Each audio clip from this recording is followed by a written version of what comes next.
asalaamaaleykum suñu mbokk yi comme li ñu koy defee altine bu ne si kaw Mader TV ak suñu émission point de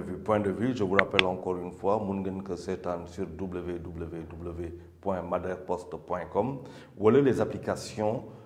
telepac.net et africaorigine.net telepac.net beneen bi doon africaorigine.net du ñoo xamante ne mooy les téléspectateurs de Mader TV qui sont de plus en plus nombreux à le regarder mais aussi muy ñoo xamante ne fii la nekk ak bitim réew surtout waa Italie j'ai beaucoup d'écho si ñoo xamante ne ñu koy seetaan Italie dinañ leen jox lien bi à chaque fois si kaw vidéo yi comme ça ngeen mën ko seetaan aussi sur YouTube dañ koy teg aussi sur Facebook pour nos prochains rendez-vous pas tous nos rendez-vous d'ailleurs dañ ko siy def mais lien yi buñ ko tegee comme ça ngeen mën ko seetaan alors tey point de vue si ñetti poñ laaj koy def ñetti poñ ban la mel bi mooy si wàllu politique beneen bi si wàllu koom-koom ak beneen bi si wàllu social politique bi pourquoi ñu koy wax dañuy ñëw rek si primature boo xamante ne président de la république mu ngi koy doon wax déjà ñi ñaa ngi koy doon xalaat di ko wax en novembre 2021 mooy at bi ñu génn bu ñu dem ba assemblée nationale nga xamante ne moom moo voté woon loi bi pour dindi poste premier ministre faw mu voté ko pour premier ministre bi ñëw te loolu ñu ngi ko def léegi nag ba léegi entre temps dawoon nañu fii les locales le 23 janvier février daanaka jeex na mais amaguñu premier ministre si dëgg-dëgg yoo xamante ne nag am nañ ko mooy que président bu muy wax ak chaque fois conseil des ministres di tàggoo ak ministres yi quand même depuis boobu ba léegi ce sont les mêmes ministres yoo xamante ni ñëw léegi nag ñu ngi dégg que mun na am semaine bi wala semaine prochaine président de la république taxawal premier ministre jox ko loo xamante ne mooy lenge yi parce que président moom lu muy def ay instructions lay jox premier ministre moom di def sous les directives moom moo koy diriger alors kooku buñ ko comprendre bu baax a baax mun nañ calculer président si kaw doow yooyu lu muy def premier ministre boo xamante ne day ñëw ban orientation day gouvernement boobu di am parce que orientation boobu dina nekk orientation politique daanaka bu ñu xamee président fu muy dem en 2024 nga xamante ne le Sénégal va devoir pour la première fois de son histoire choisir benn président boo xamante ne xëy na te loolu mooy suma gis-gis mooy suma xalaat suma jàngat du nekk koo xamante ne président sortant si ñeneen la koy tànn loolu tam dafa laaj orientation te loolu le président de la République wax dëgg yàlla war na si xalaat parce que quand même politique tam noonu la tëddee bon mun na xam aussi dafa am beneen loo xamante ne mooy pression nga mooy que loolu am na président de la République aussi il y a quand même les volets yoo xamante ne économique ak social nga xamante ne impact nouveau gouvernement boo xamante ne moom la war a nommer avec un premier ministre dafa war a quasiment immédiat parce que situation bi am na xaw na métti bu ñu xoolee par rapport à ce qui se passe à l'international lu ñu mën a wax rek mooy que c'est vrai que yéex na wante nañu xam que tam amul loo xamante ne dafay obligé président de la République si biir constitution bi pour que bu ñu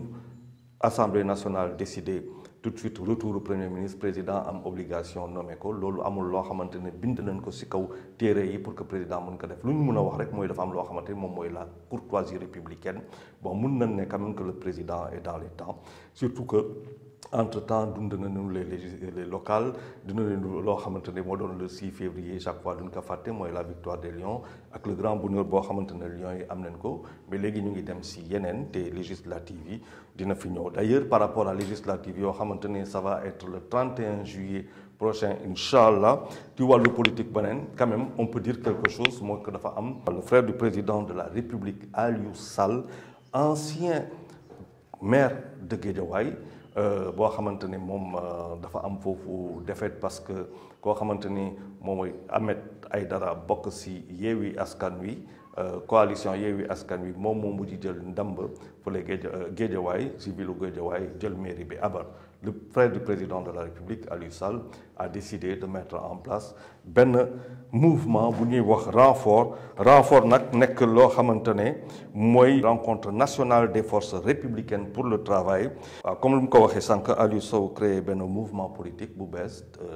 fële la woon samedi à Kolda si dëkku Mame Boye Diao nga xamante ne c'est le nouveau maire moo fa gagné encore une fois le 23 janvier bu ñu génn alors renfort mooy lan renfort mooy rencontre nationale des forces politiques pour le travail mooy le nouveau mouvement politique lancé par le petit frère du président de la République Aliou Sall pourquoi Aliou Sall nag lancé ko bon bu ñu xoolee moom lu xew ci local yi passé ça peut se comprendre léegi nag question boo xamante ne tam mun nañ ko poser mooy que mouvement boo xamante ne renfort lancé na ko dafay dem si wàllu législative yi le 31 juillet bi di ñëw te wax nañ aussi que day dem si présidentielle daanaka bu ko lancé fële Kolda mun nañ jàpp que bu ko lancé chez le maire le nouveau maire mun na am ñoom ñaar ñu waxtaan si léegi nag lan lay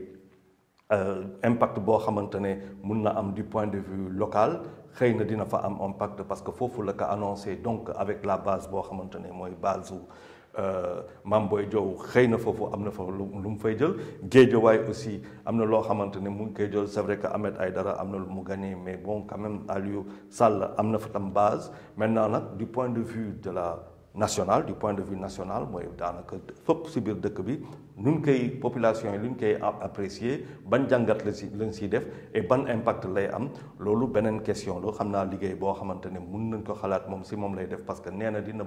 bokk si 46 départements yoo xamante ne dëkk bi mu ngi yor na ko mooy fu ne dina fa nekk représentant dina fa am ay représentants mais mun nañ xalaat aussi ban kan yi ñëw fekk ko parce que bu fekkante ne lancé na ko fii du ñàkk mu am ñoo xamante ne dina am ay renfort donc lancé na loo xamante ne mooy renfort encore une fois rencontre nationale des forces républicaines pour le travail donc qui va participer aux législatives du 31 juillet prochain et à la présidentielle. On peut se demander comment le président de la République, grand frère Macky Sall, voit cette affaire-là. defe naa mënul nekk sans pour autant mu am si loo xamante ne moom la si wax bu ñu waxee loolu dañuy ñëw si beneen pàcc ba mooy économie dafa am loo xamante ne moom moo xew Ukraine depuis semaine passée ñëpp suivre nañ ko mooy à 4 heures du matin si bésu jeudi defe naa Vladimir Poutine nekk kilifa fële si Russie décidé envahir Ukraine. Pourquoi mu décidé envahir Ukraine? Pour des raisons politiques, stratégiques, géopolitiques. Pourquoi? Parce que tout simplement dafa am loo xamante ne si lu ñu mu jàngat mooy que Ukraine waa OTAN ñu ngi koy courtiser maanaam pour mu ñëw bokk si moom te bu si ñoom te Ukraine bu bokkee tam si OTAN du def dara lu dul OTAN day ñëw bu duggee si biir dëkk bi maanaam day dem ba frontière ga maanaam entre loo xamante ne mooy Ukraine dëkk bu ndaw la nag 3 fois rek la màggee Sénégal maanaam 600 et quelques mille defe naa 604 000 kilomètres carrés 40 millions de personnes ñoo fa nekk d'habitants moom la fa am mais dafa am frontière ak Russie donc OTAN bu fa ñëwee ba jël ko maanaam OTAN day dugg daanaka si dëkku Russie day dugg si dëkku Russie bu ñu jàppee nag Ukraine mu ngi takkaloo ak Russie quand en 1991 nag si le Union soviétique socialiste disparaître dafa amoon lu ñu doon wax URSS moo doon l'Union soviétique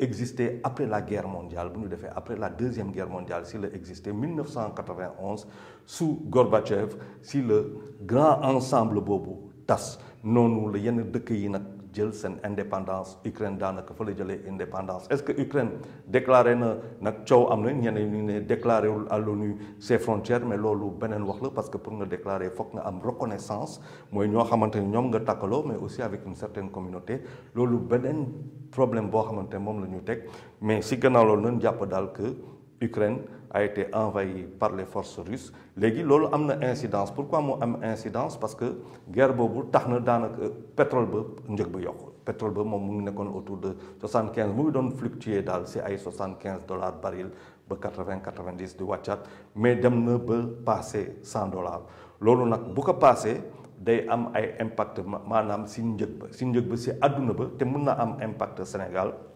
mu am beneen affaire boo xamante ne foog ñu jàpp ko mooy que ñun mburu la ñuy lekk te mburu bu ñu koy lekkee dafay jógee si blé meunier fa lay jógee 12 millions à 13 millions defe naa de miche de pain maanaam moom la ñuy lekk par jour au Sénégal njëg ba tam bu augmenté te njëg ba augmenté na sax parce que dafa am benn progression de 12% maanaam attaque bi bu mu amee rek progression am ba coûté $344 maanaam euro autant pour moi 344 euros la tonne mooy passé na sax $200 kilo ba si blé meunier te loolu ñaari dëkk yooyu muy Ukraine ak Russie ñoom dañ bokk si ñu gën a cultiver maanaam ñoom ñooy gën a béy céréale googu doon lu ñuy wax le blé donc tey justement c'est au moment boo xamante ne le Sénégal par la voix du président de la République wax na ko keroog à l'issue du conseil des ministres wàññi njëg yoo xamante ne mooy denrées alimentaires yi am na ay décisions yu am maanaa yoo xamante ne président jël na ko si kaw huile si kaw lu bëri pour wàññi ko afin que nit ñi mun a supporter crise boo xamante ne dafa jógee si pandémie bi moo tax yenn prix yi augmenté dans le monde ak aussi transport mooy fret maanaam si gaal ga la ñuy jël di teg conteneur yooyu di indi maanaam lekk yi di indi lu bëri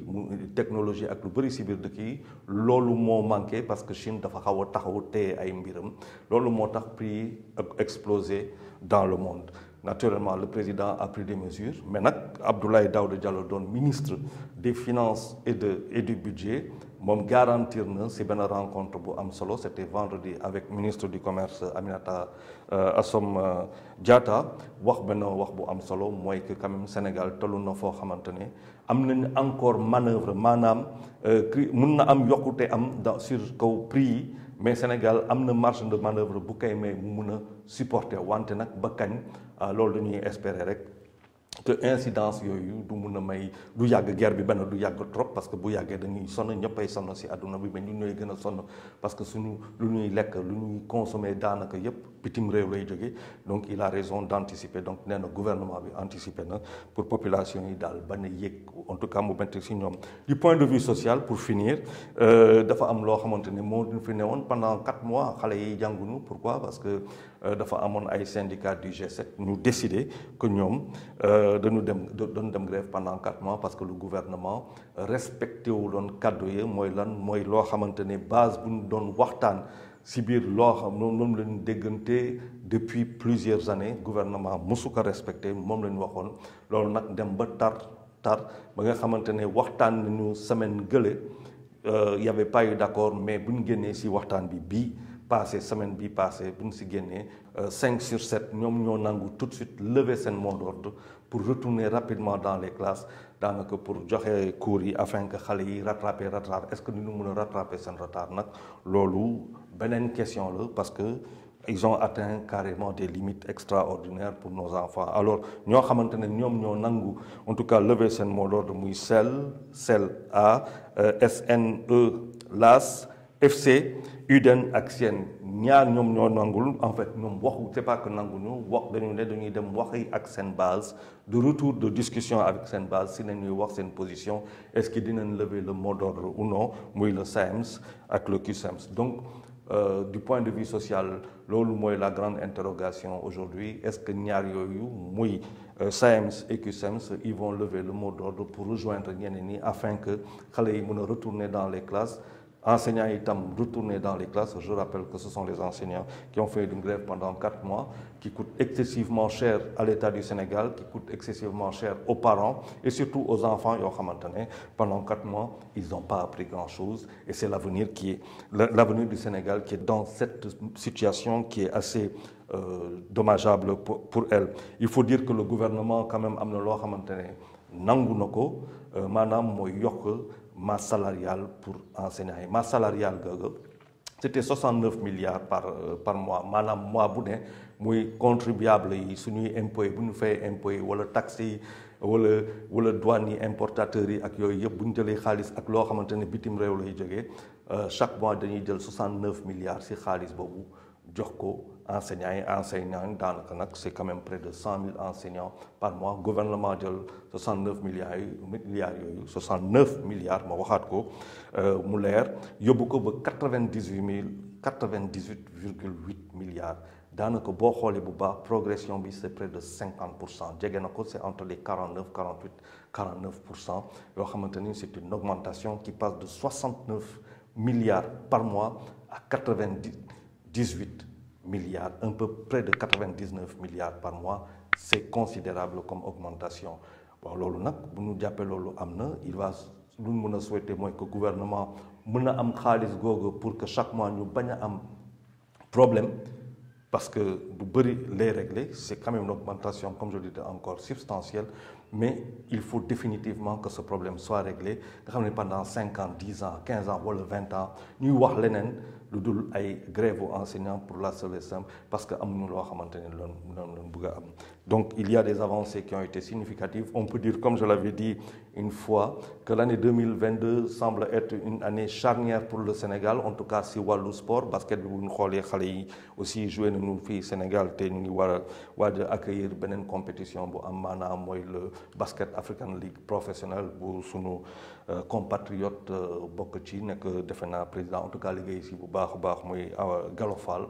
ñoom ñoo koy liggéey te samedi prochain lay commencer avec le Duc nga xamante moom mooy représenter Sénégal la ma doon ne 2022 une année charnière pour nous du point de vue sportif, apparemment aussi pour le président de la République qui a inauguré son stade qu'il a appelé Abdoulaye Wade, le stade Abdoulaye Wade de Diamniadio. Donc ça semble aller vers une bonne année, en tout cas de paix, de tranquillité et surtout de consensus autour de l'essentiel.